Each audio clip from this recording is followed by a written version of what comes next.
Hello students, इस video में हम molecular basis of inheritance chapter का टॉपिक 6.4 रेप्लिकेशन के बारे में समझेंगे। तो स्टार्ट करते हैं। While proposing the double helical structure for DNA, Watson and Crick had immediately proposed a scheme for replication of DNA. जिस समय वाटसन एंड क्रिक ने डीएनए के डबल हेलिकल स्ट्रक्चर के बारे में बताया था, उसी समय उन्होंने डीएनए के रेप्लिकेशन के बारे में भी बताया था कि रेप्लिकेशन कैसे होता है। To quote their original statement that is as follows, it has not escaped our notice that the specific pairing we have postulated immediately suggests a possible copying mechanism for the genetic material, that is Watson and Crick 1953। और उनका जो original statement था उनके language में, that was it has not escaped from our notice. That means कि ये हमारी नज़रों से बचा नहीं है, छिप नहीं पाया कि किस तरह से स्पेसिफिक पेयरिंग होती है और immediately suggest a possible कॉपिंग mechanism of genetic for the genetic material, और किस तरह से जेनेटिक मटेरियल जो है वो अपनी कॉपी करता है, यानी कि अपने जैसा एक और स्ट्रैंड बनाता है। The scheme suggested that the two strand would separate and act as a template for the synthesis of new complementary strands। और इस स्कीम में ये बताया गया कि जो दो स्ट्रैंड होते हैं डीएनए के, वो सेपरेट होते हैं और वो टेम्पलेट के जैसा वर्क करते हैं, यानी कि उनके जैसा ही कॉम्प्लीमेंट्री नया स्ट्रैंड बनता है। After the completion of replication, each DNA molecule would have one parental and one newly synthesised strand. और जब रेप्लिकेशन कंप्लीट हो जाता है, डुप्लीकेशन कंप्लीट हो जाता है, उसके बाद जितने भी डीएनए मॉलिक्यूल होते हैं उसमें एक पेरेंटल कॉपी होती है, एक पेरेंटल स्ट्रैंड होता है और दूसरा न्यूली सिंथेसाइज्ड स्ट्रैंड होता है। This scheme was termed as semi conservative DNA replication, और इस स्कीम को सेमी कंजर्वेटिव डीएनए रेप्लिकेशन के नाम से जाना गया। आगे है the experimental proof.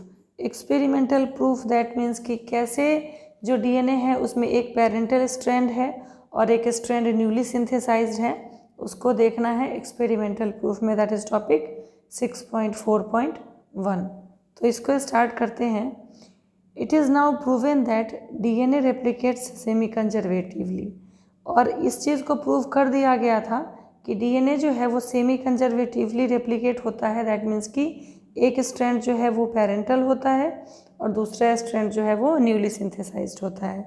It was shown in the first Escherichia coli and subsequently in higher animals such as plants and human cells. सबसे पहले ये स्टीरिया कोलाई के अंदर देखा गया, दैट इज बैक्टीरिया, और उसके बाद वो प्लांट और एनिमल सेल के अंदर भी देखा गया। मथाउ, Meselson and Franklin Stahl performed the following experiment in 1958। Meselson और फ्रैंकलिन नाम के साइंटिस्ट ने 1958 में एक एक्सपेरिमेंट किया जिसमें कि डीएनए का सेमी कंजर्वेटिव नेचर होता है, उसको शो किया। They grew E coli in a medium containing NH4Cl, और उन्होंने इकोलाई को एक मीडियम में ग्रो करवाया जिसमें कि NH4Cl था, और उसमें उन्होंने नाइट्रोजन जो है वो 15 लिया, यानी कि हेवी आइसोटोप लिया नाइट्रोजन का, as the only nitrogen source for many generation. और उसी नाइट्रोजन से बहुत सारे जनरेशन में नाइट्रोजन मिलता गया, बिकॉज वी नो कि जो डीएनए होता है उसमें नाइट्रोजन बेसिस भी होते हैं। The result was that in 15 was incorporated into newly synthesized DNA. और रिजल्ट उसका ये हुआ कि जब रेप्लिकेशन हुआ तो उसका जो न्यूली सिंथेसाइज्ड स्ट्रैंड था उसमें N15 जो है वो इनकॉर्पोरेट हो गया, जुड़ गया, as well as other nitrogen containing compounds. This heavy DNA molecule could be distinguished from the normal DNA by centrifugation of caesium chloride density gradient. और ये जो हेवी नाइट्रोजन था, हेवी आइसोटोप था नाइट्रोजन का, ये ईजिली डिस्टिंग्विश किया जा सकता था, सेपरेट किया जा सकता था नॉर्मल डीएनए से सेंट्रीफ्यूगेशन के प्रोसेस से। किस मीडियम में? सीजियम क्लोराइड के मीडियम में। ये आप याद रखना है आपको। and it can be separated from N14 only based on densities। और ये जो N15 वाला स्ट्रैंड है वो N14 वाले स्ट्रैंड से ईजिली सेपरेट हो सकता था। कैसे? तो डेंसिटी ग्रेडियंट की वजह से। जो N15 है वो नाइट्रोजन का हेवी आइसोटोप था तो वो ईजिली नीचे जाएगा, और जो N14 है वो N15 के कंपैरिजन में हल्का होता है तो वो थोड़ा लेट से जाएगा। इसको अभी देखेंगे डायग्राम के थ्रू भी। Then they transferred the cells into a medium with normal NH4Cl and took samples at various definite time intervals.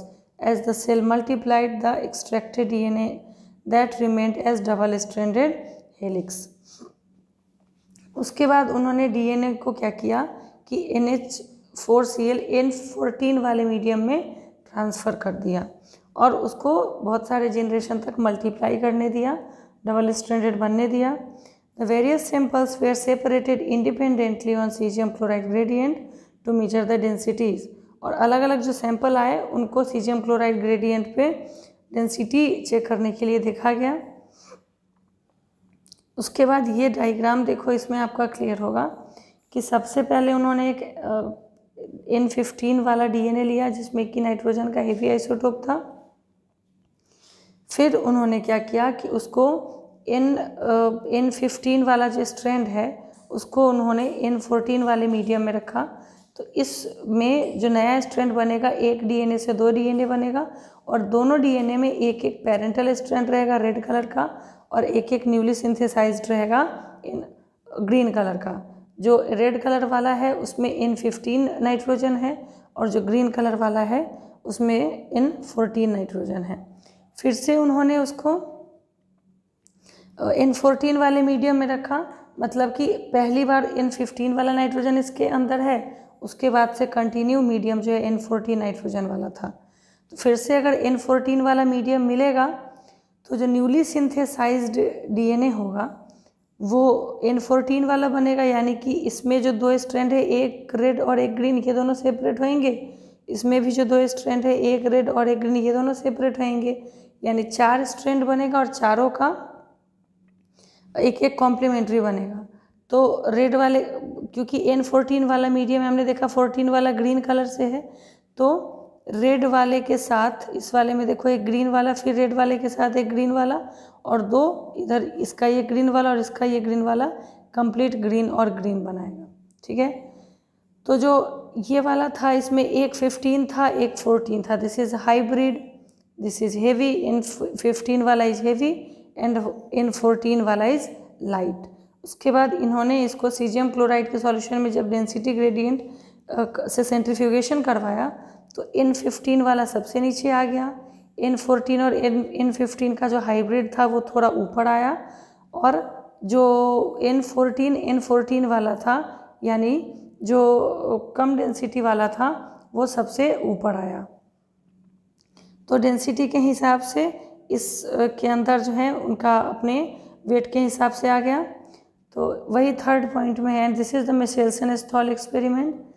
Thus, the DNA that was extracted from the culture one generation after transfer from N15 to N14, वो जो DNA है जिसको कि culture से extract करके और N15 वाले medium से हटा के N14 वाले मीडियम में जब रखा गया तो हर 20 मिनट में वो डिवाइड करता था, 1 की 2 कॉपी बनाता था, 2 की 4 कॉपी, 4 की 8 कॉपी, और जो सोर्स था वहाँ से वो नाइट्रोजन ले रहा था। तो DNA extracted from culture after another generation, that is after 40 minutes generation 2, यानी कि इस वाले जनरेशन के लिए कह रहा है, was composed of equal amount of this hybrid DNA and light DNA। ठीक है, उसमें हाइब्रिड DNA भी था और लाइट DNA भी था। यहाँ पे क्वेश्चन है, if E coli was allowed to grow for 80 minutes then what would be the proportion of light and hybrid densities of DNA molecule. तो इसका आप आंसर कमेंट सेक्शन में बताएंगे। मैं आपको एक बार हिंट दे देती हूँ कि इक्वलाई जो है वो हर 20 मिनट में डिवाइड होता है। ठीक है, हर 20 मिनट में इक्वलाई डिवाइड होगा। तो आपको इस क्वेश्चन का आंसर जो है वो कमेंट सेक्शन में देना है।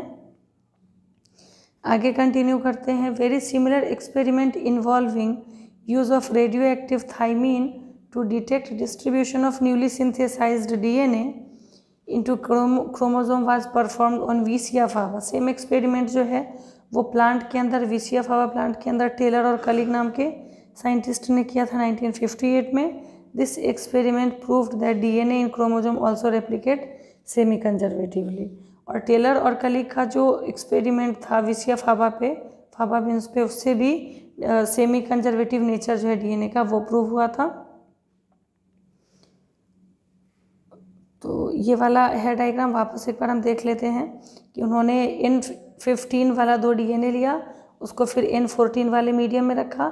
N14 वाला जो मीडियम होगा तब डीएनए रेप्लिकेशन होगा। तो ये दोनों स्ट्रैंड जो है इसके वो फ्रीली सेपरेट होंगे और दोनों का एक न्यूली स्ट्रैंड बनेगा, न्यूली सिंथेसाइज्ड स्ट्रैंड बनेगा मीडियम से नाइट्रोजन लेके।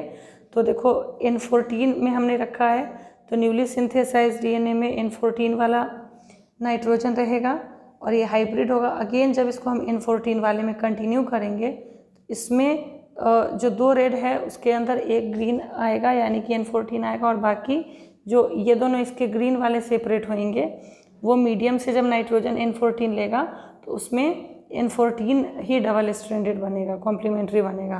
तो ये हमारा मेसेल्सन और एंड स्थॉल का एक्सपेरिमेंट हुआ। नेक्स्ट वीडियो में हम topic 6.4.2 the machinery and the enzymes को कंटिन्यू करेंगे। तो वीडियो अगर अच्छा लगा तो इसको लाइक करिए, शेयर करिए और चैनल को सब्सक्राइब करिए।